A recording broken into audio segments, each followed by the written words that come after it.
Welcome to In the Money with Shannon Rosic from Flyer Financial Technologies, the company that builds cutting-edge technology designed to solve asset and wealth management firms' toughest trading workflows.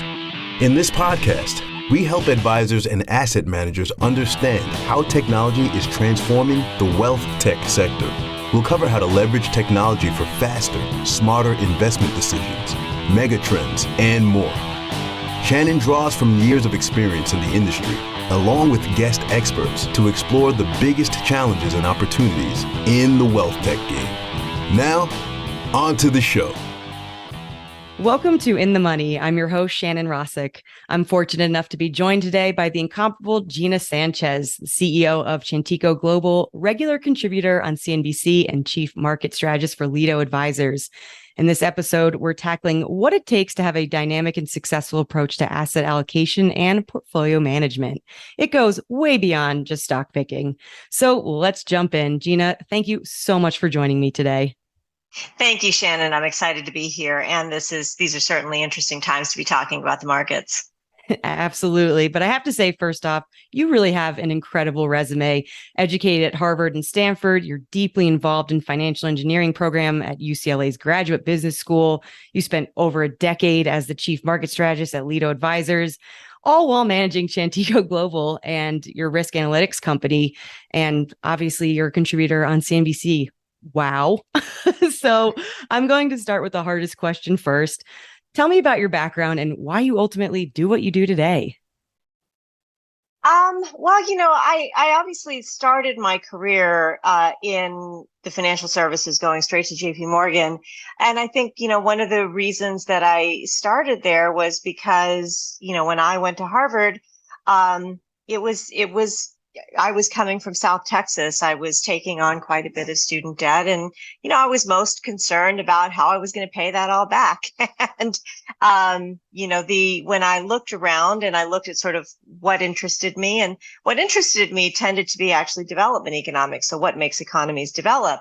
And I eventually found kind of an area for that also happened to pay quite well, which was emerging market debt. And so I actually went to go work for JP Morgan, and covering, the Mexican money markets. And I went from there to Brady bonds to pretty much every crisis in the world. And eventually landed at American Century doing the strategic asset allocation funds, managing the emerging market bond portfolio within that portfolio. But very quickly, I started spreading my wings. I started, doing the currency overlay. I started doing the country rotation, sector rotation. And after a few years, I found myself as portfolio manager of the asset allocation funds for American Century.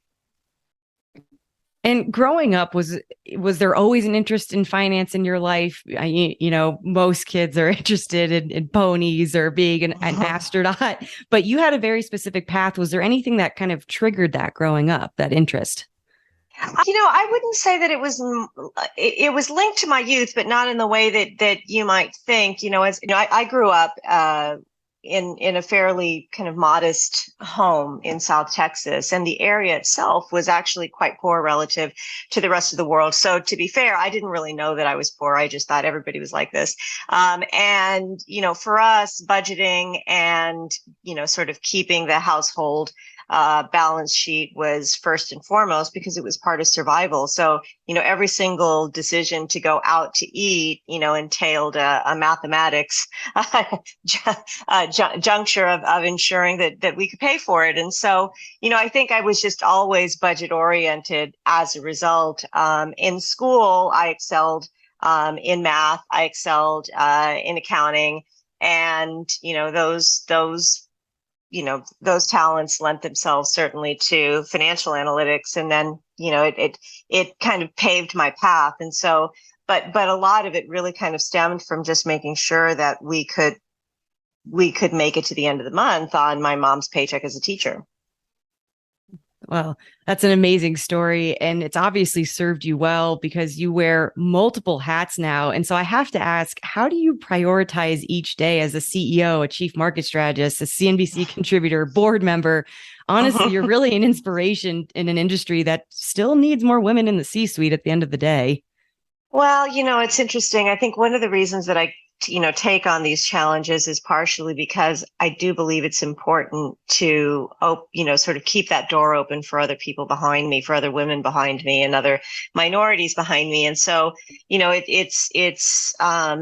the extent that I can accomplish everything that I'm trying to accomplish, and that is also important to me, is I don't like to take on things, and I don't generally will say no to things that are just sort of beyond my capacity.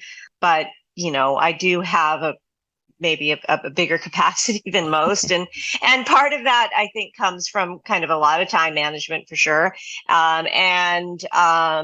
Really just approaching my day in pieces, and sort of, I start my day finding out what's happened in the markets, so that I understand what my clients need. Lido Advisors is one of my clients for Chantico Global. And so, I have a series of clients, among which are, San Bernardino County, UJA,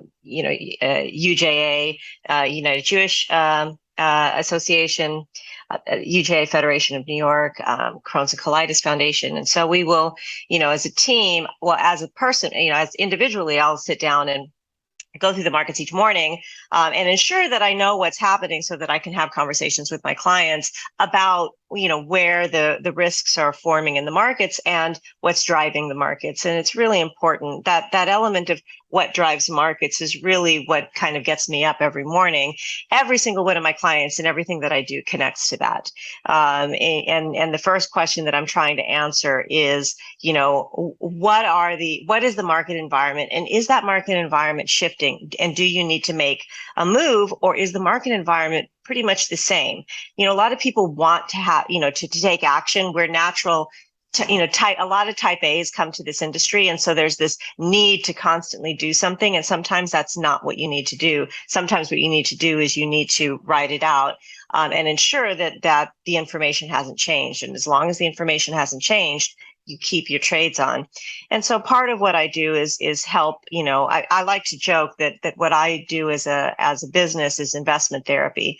I try to ensure that my clients stay in their good trades and don't dump them, and that they don't, that they don't sell out when they really need to be holding. And so, that's the majority of my day is figuring out what's driving the markets and then holding my clients' hands through it. So obviously your love for the markets probably has to do with Chantico Global's origins. And I'll have to dust off the cobwebs a little bit, but if my memory serves me correctly from my classics courses in college, that's actually the goddess of wealth and a prosperity, from what I understand, and really rooted in Aztec mythology. Is that correct? Yeah.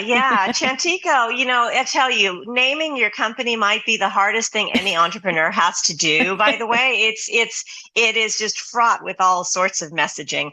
And when I went through my career, and I was organizing, I was basically, negotiating the spin out of my company from Rubini Global Economics. That spin out took about 6 months to get through kind of all the legal machinations that happen in a negotiation. And I spent every day of those 6 months really, really thinking about what I wanted to name the company. and it took all 6 months. I think I came to the idea on the last day. I spun out in January of 2012. And around that time, everybody was talking about the end of the world and the Mayan calendar. And that was sort of the flavor of the day. And I thought, how could I link to that idea? And Mayan gods can be very, very hard to pronounce and hard to spell. And so from a marketing perspective, I kind of got shut down on most of those ideas. And I have both Mayan and Aztec heritage. And so I went to my Aztec heritage to sort of find some good ideas. Chantico was an interesting one. Well, first of all, it's a simple name. It has 3 syllables. Many of these Aztec gods and goddesses have very multisyllabic names. So, you can have Quetzalcoatl, and also the really weird diphthongs, and so this one was very simple, but she also had an interesting history. She's actually the goddess of fire. And Chantico was known to be somewhat mischievous, and she was punished by the maize god, which was the corn god, and she was turned into a dog for breaking fast with a banned substance, paprika, and so she was turned into a dog, and as a dog, tended to guard the house and the household, sort of the house and the household, and she tended to stay in front of the home hearth, which is the fires of the home hearth, and because the fires were associated with gold in Aztec mythology, she was also seen as not only the protector of the house and the household, but also the protector of household wealth. And it seemed like a good and fitting story for, what I wanted to do with my company, which is that I wanted to basically guard, the wealth of the institutions that I was, tasked with working with. And so she seemed like an interesting character, and not that hard to spell. Well, that is by far one of the most interesting origin stories I've ever heard. And you are like an onion. You're dropping just nuggets everywhere between your resume and then saying you have, Mayan and Aztec descent. Just incredible. So, I mean, this could totally be like a Joe Rogan 3-hour podcast, but I digress. I want to dive into your firm's approach actually to asset allocation and how it's different and what investment management philosophies are really driving it. Well, I tell you, so much asset allocation is really informed by, traditional mean variance optimization. And the problem with that is that you have to make an assumption about what each asset class is going to do and how much risk each asset class is going to make. And then you feed that into an optimizer that keeps trying out different portfolios that get you to the highest return for a given risk, or the lowest return for the lowest risk for a necessary return. That's called mean variance optimization. And the problem with that is that if you make any mistakes anywhere in those assumptions, it will maximize that mistake. I tend to call them error maximizers rather than risk minimizers. And that's the biggest challenge, I think. And the other problem is that those kinds of that approach tends to also give you these really weird corner solutions, like you should put it all in emerging market equity. Well, that isn't always the best portfolio. And so sort of coming up with a portfolio that makes sense really requires a bit more nuance than that. And so what we've done is we've basically taken the world and said, instead of using every single data point in order to forecast one future outcome, let's instead try to split the world into multiple little groups of data points that are specific to different environments. And if we can split and filter the data into smaller groups, our chances of forecasting from that group as to what will happen if those particular if that particular environment manifests again, then we have a better shot of understanding what might happen. And I'll give you an example. Looking at equities in rising rate environments versus falling rate environments gives you two very, very different clumps of expected returns. And thinking about it intuitively, it makes perfect sense. Why should equities do well when interest rates are rising? And of course, they will do very well when interest rates are falling. That makes a lot of sense. And yet we tend to lose that common sense when we throw everything into a black box MVO and say, okay, now just tell me which you prefer. And so what we spend our time doing is we spend our time understanding what are the environments that asset classes do well in, what are the environments that they do poorly in. And then let's try to understand and figure out which environment we're going towards. And we're not very cute about how we think about that. We don't say, is growth going to be 3.2%? That's not the question. The main question we're asking people is, do you think growth is going to be higher or lower than it is today? interestingly, most people will give you a similar answer. There is a general consensus within investors about whether or not you're going to go up or down, whether or not the number will be positive or negative. And because we simplify the question, we also increase your forecast success. Forecasting a particular number like the return for the S&P 500, the likelihood of getting that is actually very, very low. But the likelihood of forecasting whether or not inflation is going to be higher or lower, believe it or not, the likelihood is quite high. With some of our partners like Oxford Economics, their hit rate on that kind of measure is somewhere around 95%. That's pretty decent. That basically tells us that intuitively we kind of have a good sense. We may be surprised at the magnitude of the number, but we generally know what direction we're going in. And if we know what direction we're going in, we probably can figure out what kind of environment we're going to be in. And if we've made that much of the problem simpler, then we have a pretty decent chance of figuring out the asset classes that perform well in that environment. And so we just take really hard problems and we make them into simpler problems where you have a decent shot at success. And if we can do that, we can actually clear away a lot of the intrigue and mystery around investing. And that's really what we're trying to do, is we're trying to reduce the problem into something that people have a shot at getting. And talk to me a little bit about why a typical investor would need advanced strategies like this and who Chantico ultimately serves. So Chantico Global is serving pension funds, foundations, endowments, multifamily offices, registered investment advisors. So it's a pretty broad array of investment types. And each of those investors obviously has different, desires and concerns, and quite frankly, just a different relationship with the money that they are, that they are managing.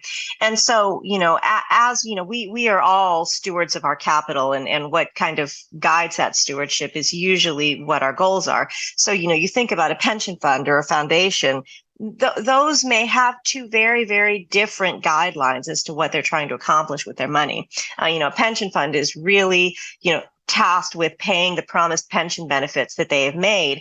A foundation is usually generally tasked with solving some important social problem, and the investment is really a tool for aiding in that.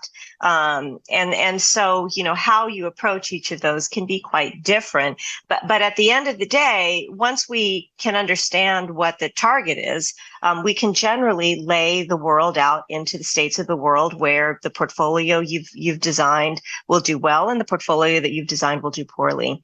We can also help our clients build better portfolios. So, if we have a pretty good idea of what kind of environment we're heading into, we might, our models might suggest that some changes could be in order to improve your success in those environments. And so, each of the different kinds of, like I said, each investor type can be different in terms of their goal setting. But at the end of the day, once you've set your goal, we're just trying to help you achieve that goal, right? And so we're going to keep measuring and saying, are you on target to meet your success? Will your journey be smooth or will your journey be bumpy? And what are the chances of making it to your final destination?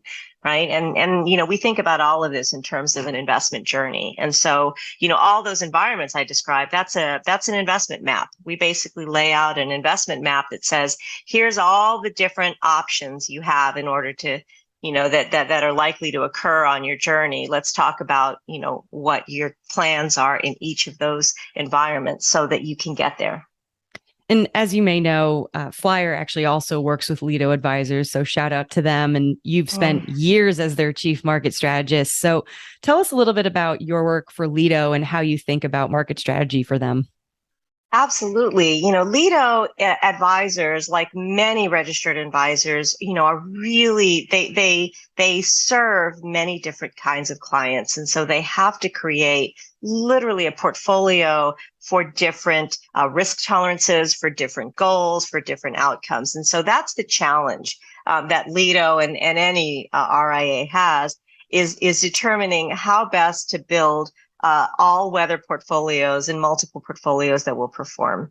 And so, we help them, think about what does that efficient frontier look like? What is a conservative portfolio relative to an aggressive portfolio? Lido Advisors also spends quite a bit of time thinking about derivatives and how derivatives can enhance a portfolio and reduce risk in order to ensure that their client base can participate in the ups while shielding themselves from the downs. And so that kind of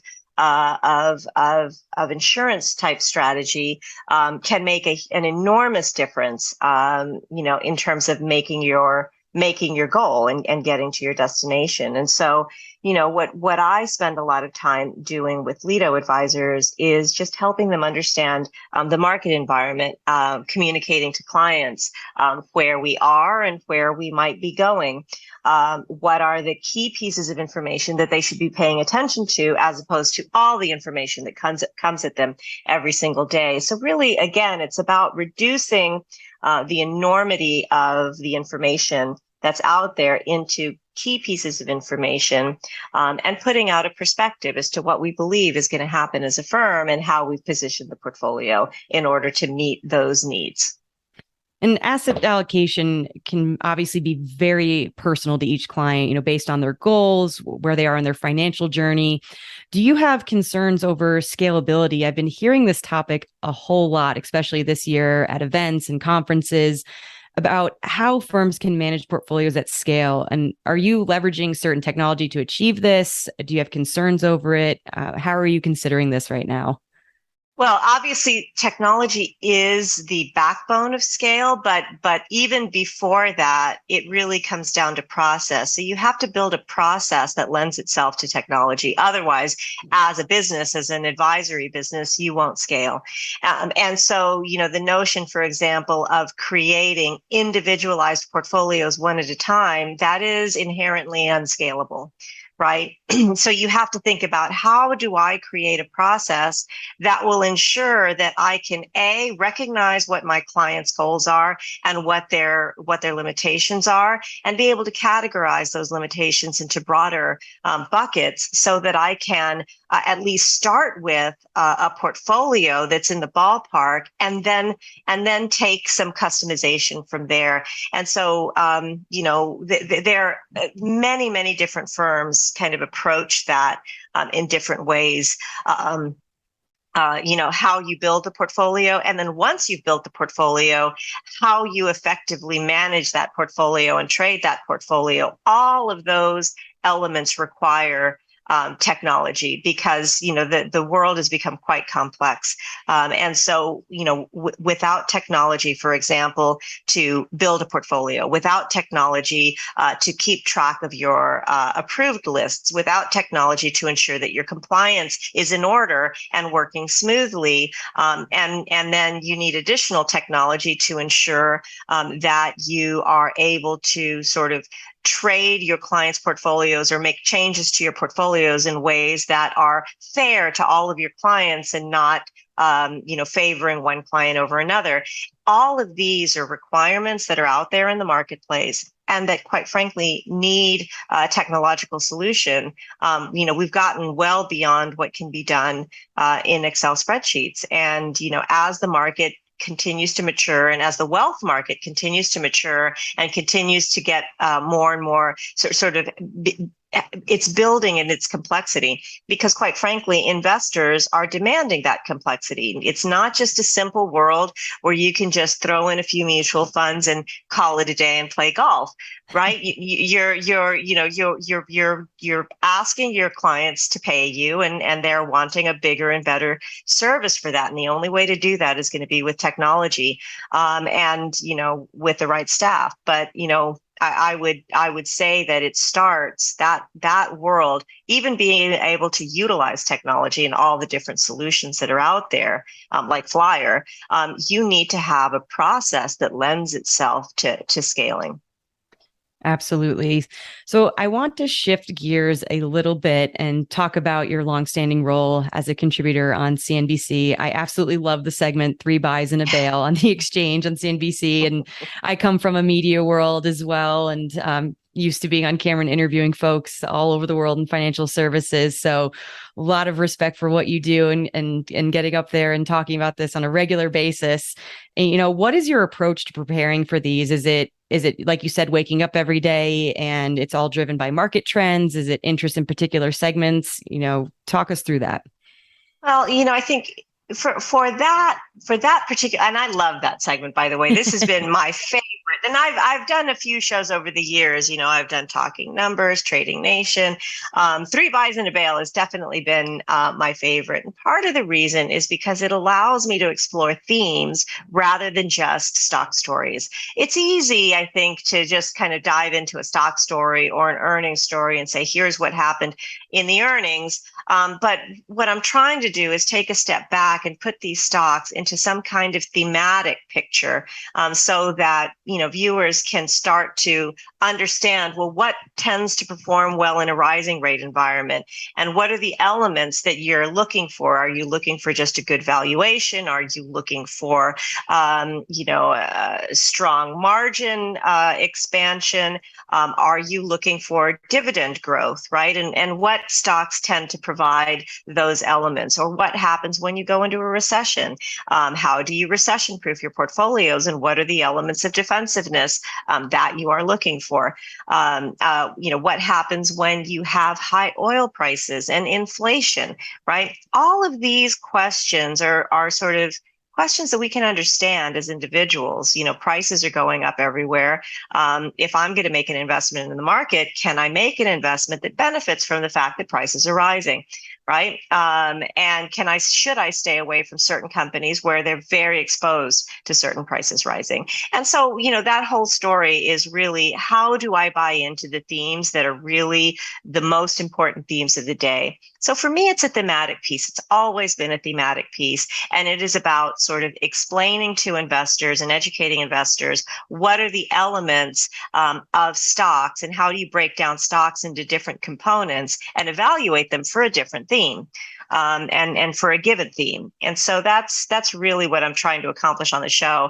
And hopefully at the end of the day, I might get Kelly to giggle, and that's part of the fun of the show. I've actually, believe it or not, I've known Kelly Evans for over 10 years. I actually, when I was at Ravini Global Economics, I was sent to London in 2012. And I spent all of 2012 as a guest host on Worldwide Exchange when it was shot out of London. And Kelly Evans and Ron Westgate were my hosts. And so I spent a full hour on the desk with Kelly doing those shows. So we got to know each other pretty well over that year. And then she came back to New York, and lo and behold, we've come back around and they've put us back together. So I'm really happy to be working with Kelly again. She is remarkable, and she's very intelligent and just incredibly poised on air. And I think that's really important. Oh, absolutely.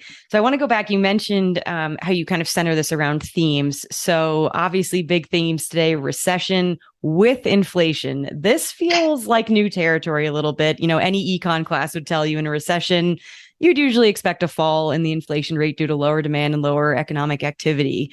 So Are you adjusting your strategies to deal with this, or just really staying the course? Well, I've been banging this drum for a while. The fact is that the inflation and the tenor of inflation that we're experiencing right now is inflation that's coming from conflict, right? It's coming from the Ukraine really dramatically. And so that inflation manifests in terms of energy prices, which have finally started to fall. But for a while, they were very high. And those energy prices feed into so many other prices. I mean, energy is an input into so many industries, and also food. prices, because of what, Ukraine is a major exporter, a major wheat exporter. And with those wheat exports potentially at risk, you're talking about some pretty serious food demand in the world. And, we're going to have to satisfy that demand elsewhere. And very likely it's going to create higher prices. That kind of inflation, it's not the kind of inflation that interest rates tend to affect. Right? Interest rates tend to affect inflation that comes from excess credit creation. So I'm a bank, I keep lending people money, they keep buying stuff. And so if I raise interest rates, then I might, then people might demand fewer loans, then they will naturally curtail their spending as a result of having less access to capital. And that's that sort of credit creation inflation. That's not what this is. And so the Fed raising interest rates, while I think it's been a long time coming and we needed to normalize interest rates, we're doing it in the most painful way possible, which is to say that we're increasing the cost of capital, but it's not decreasing the actual cost of the commodity prices that we're being forced to pay. And so we're being forced to pay on both sides now, and it's bringing on a recession. And so we're also going to lose jobs and wages in the process, while that commodity price cost isn't going away. And so I do think that this is going to be, reminiscent of, and maybe not quite as terrible as the 1970s and early 80s, but I do think it will be somewhat reminiscent of that feel, which is that you have a sort of slowing economy, and those dollars are buying less and less and less, and the Fed is really trying to control that inflation, but interest rates do not control commodity price inflation, and that's just a fact. So, any good news you can share? I used to joke when I worked with Nouriel Roubini that at Roubini Global Economics, we deliver bad news with a smile. And I feel like I still do that. But it's just what it is. This is life. Take your medicine, kids. Sure. But no, there is some good news. Here's the good news of all of this, is that all of these things are temporary. The inflation that we experienced early on was really, early as the pandemic began to reopen, was really about these supply chain constraints. A lot of that is starting to work itself out. And I anticipate that by the end of this year, we will probably have worked through a lot of, what the new supply chain is going to look like. And by that, I mean, a lot of companies are spending time thinking, do we really want to have to import from far away? Should we start nearshoring? Should we start onshoring? Now, that in itself is inflationary, but it's inflationary in a good way. It's inflationary in a way that actually creates jobs and wages in the United States, and that will naturally push up demand as well. And so while I think that people talk about the fact that onshoring is inflationary, it will also effectively create a lot of value and a lot of, demand and activity in the economy. So I think that net will be a good form of inflation. And so much of that sort of supply chain disruption is working itself through. We're getting our hands on the goods and services that we need, and the stuff that's slow to come, like the Tesla I ordered, I feel like so long ago, I'm starting to have second thoughts, that will work itself out. This conflict inflation, theoretically, it's temporary. But one thing that we do know is that if this war sort of moves towards being a frozen war, is that it could just sort of simmer in the background. There are wars that have been going on for 20 years that we don't even talk about anymore. And this one, the only reason that it continues in the headlines is because the output of Ukraine is meaningful to the global economy, and the sanctions on Russia and Russian exports, and particularly Russian energy, is meaningful to the global economy. And so this frozen war can have long-lasting impacts. If it can be brought to a resolution, it will be very, very positive and beneficial. If it's not brought to a resolution, well, what's going to happen? The world is going to adapt. Eventually, we will see more output from the Saudis, although the Saudis are not currently helping the problem that much. But we know that they can. And we know that high oil prices are not in their best interest either. So while they want to while they were somewhat, in a rift with the United States, and they were not being overly helpful. At the end of the day, that's cutting off their nose to spite their face. They will also have to bring oil prices down because it does ultimately hurt global demand. And so that will eventually start to resolve itself. We will find oil from other sources. Wheat and food production will have to sort itself out. Luckily we are, one of the great side effects, I would say, from this terrible pandemic has been this incredible boom in biosciences. We've just plowed trillions of public dollars into research that will result in not only healthier people, but also the biosciences in general. So how you grow food, how you, the follow-ons and the knock-ons of the research dollars we've just put in. I tend to liken it to the monies that were plowed into the U.S. highway system in the 1950s when we thought a bomb was going to drop, an atomic bomb would drop in a major city. They wanted to create exit routes out of the city, but it actually ended up building up the suburbs and created a real estate boom. I think that the kind of boom that we're going to create from this huge public investment into the biosciences and the life sciences is going to create an incredible boom downstream in terms of genetics, genetic engineering, biosciences and health sciences. And so I do think that there are huge positive stories that can come out of these negative stories, because necessity is the mother of invention. Absolutely. So there is a light at the end of the tunnel. So that is encouraging. And, I could spend hours picking your brain about the markets, but unfortunately we have to wind down. But I always like to end with a fun question or two. So I have to ask, because you live in LA and Flyer CEO Brian Ross is also from that area and he loves In-N-Out and taco trucks. Do you have a favorite little spot to grab food in LA?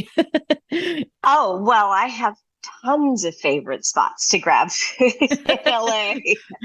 Top two. Yeah. Well, I honestly, to be perfectly honest, and I know this is going to sound like, a bit pithy. There's this little Mexican lady who runs the restaurant that's at the bottom of my building. And, during these kinds of times, the pandemic, you sort of get to know people, and our building was nearly empty during the pandemic. And I went downstairs, and often I was one of only 5 or 6 people who would come down, to get food. But I know that my business was meaningful to her, and she makes it a darn good taco. And so, it became somewhat my comfort food. So, I think everybody has a place and a person like that. But for me, that's my place. Absolutely. I love that. And as a fellow taco lover, I can absolutely appreciate that. Gina, it's been an absolute pleasure speaking with you today and getting to know you a little bit better. So feel free to tell our listeners where they can find resources and learn more about Chantico Global, and even hear you on your next segment on CNBC. Well, absolutely. I will be on CNBC. I am on CNBC every Friday at about 1:40 Eastern, 10:40 Pacific. So you can always find me there. You're always welcome to come to Chantico Global. And we're launching Chantico Technology. And so as Chantico Technology gets up and off of the ground, that's going to be really about bringing this work that we do for our very, very big customers to advisors, to help advisors really build their businesses. So there are lots of places to go to see what we're doing. So that'll definitely be our next podcast, obviously, all things technology. So I'll be tapping you for another one. Be sure to subscribe to this podcast and on all major podcasting platforms, and follow Flyer Financial Technologies on LinkedIn and Twitter at FlyerFT, or visit our website at www.flyerft.com to learn more. Again, Gina, thank you so much. And to our listeners, have a wonderful day. Thank you for listening to In the Money, the show that delivers advisors, asset managers, broker-dealers, and other technology service providers the knowledge they need to navigate this industry. Don't forget to click the follow button to be notified when new episodes become available. The information covered and posted represents the views and opinions of the guest and does not necessarily represent the views or opinions of Flyer Financial Technologies. The content has been made available for informational and educational purposes only.